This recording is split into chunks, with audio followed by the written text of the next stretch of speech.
नमस्कार दोस्तों।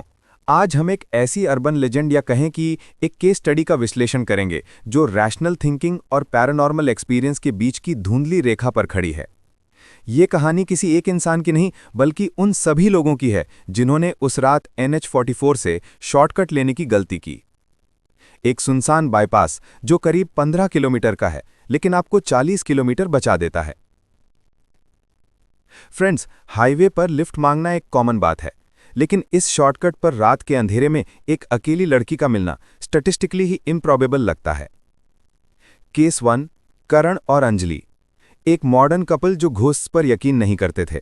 रात के करीब 2 बजे वो उस शॉर्टकट से गुजर रहे थे। तभी उन्हें वो लड़की दिखी। सफ़ेद सूट, सड़क के किनारे खड़ी, बस हाथ हिला रही थी। करण ने रैशनलाइज किया, गाड़ी खराब हो गई होगी, प्रॉब्लम में है। उसने गाड़ी रोक दी। लड़की चुपचाप पीछे बैठ गई। कार में एक अजीब सी खामोशी छा गई। एसी की ठंडी हवा भी अब अनकंफर्टेबल लग रही थी। करीब 2 मिनट बाद लड़की ने पहली बार कुछ कहा। उसने करण से नहीं, अंजलि से कहा, आपको नहीं रुकना चाहिए था। अंजलि कंफ्यूज हो गई। मतलब? लड़की ने कहा, आपको डर था कि ये कोई ट्रैप है। आप सही थीं, लेकिन आपने अपने हस्बैंड के सामने वीक दिखने के डर से कुछ नहीं कहा। करण और अंजलि ने एक दूसरे को शॉक में देखा। फिर वो लड़की करण की तरफ मुड़ी।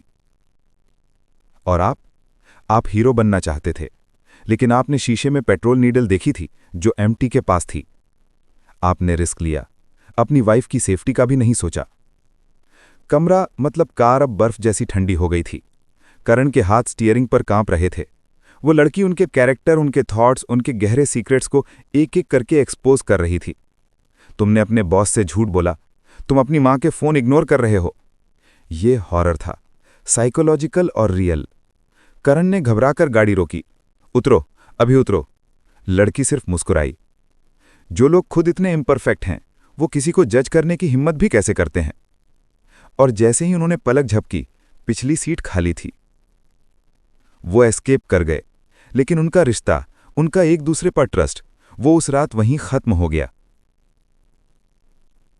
अब केस 2 देखिए। रोहन, एक सेल्स मैनेजर जो इन किस्सों को नॉनसेंस मानता था।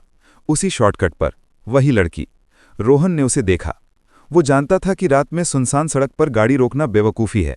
वो प्रैक्टिकल था।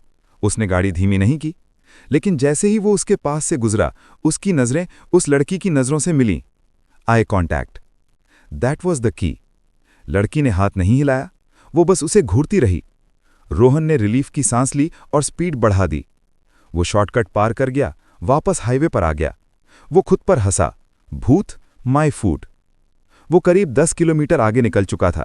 रास्ता बिल्कुल साफ था। अचानक उसकी कार का रेडियो जो बंद था, ऑन हो गया। सिर्फ स्टैटिक की आवाज़। रोहन ने उसे बंद करने की कोशिश की, बटन काम नहीं कर रहा था। और फिर स्टैटिक के बीच से एक फुसफुसाहट आई। तुमने जज किया, तुमने सोचा मैं खराब हूं या एक जाल हूं। रोहन का खून जम गया।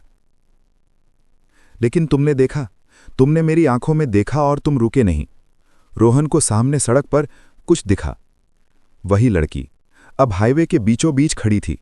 रोहन ने पैनिक में ब्रेक मारे, स्टीयरिंग घुमाया। कार स्पिन हुई और डिवाइडर से टकराकर पलट गई। पुलिस रिपोर्ट के मुताबिक एक्सीडेंट का कारण स्लीप डेप्रिवेशन या डिस्ट्रैक्शन था, लेकिन रोहन की डैश कैम फुटेज क्रैश से ठीक 1 सेकंड पहले करप्ट हो गई। फ्रेंड्स, ये पैटर्न देखिए। ये कोई रैंडम पैरानॉर्मल एक्टिविटी नहीं है, ये एक पैराडॉक्स है, एक कैश 22। अगर आप रुकते हैं तो आप एक कैरेक्टर टेस्ट के लिए साइन अप करते हैं। आपका कैरेक्टर ही आपका वेपन है। आप इम्परफेक्ट हैं तो आप ट्रॉमाटाइज्ड होंगे। आप करप्ट हैं तो शायद आप बचेंगे ही नहीं। लेकिन अगर आप नहीं रुकते और आपकी नज़रें उससे मिल जाती हैं, it's a judgement on your indifference. आप हेल्प ना करके भी जज किए जाते हैं और उसकी सज़ा इंस्टेंट है।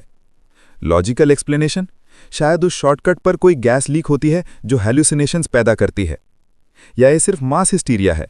लेकिन डेटा साफ है, वो शॉर्टकट अब परमानेंटली बंद है और जो 2 केसेस हमने एनालाइज किए वो बस टिप ऑफ द आइसबर्ग हैं।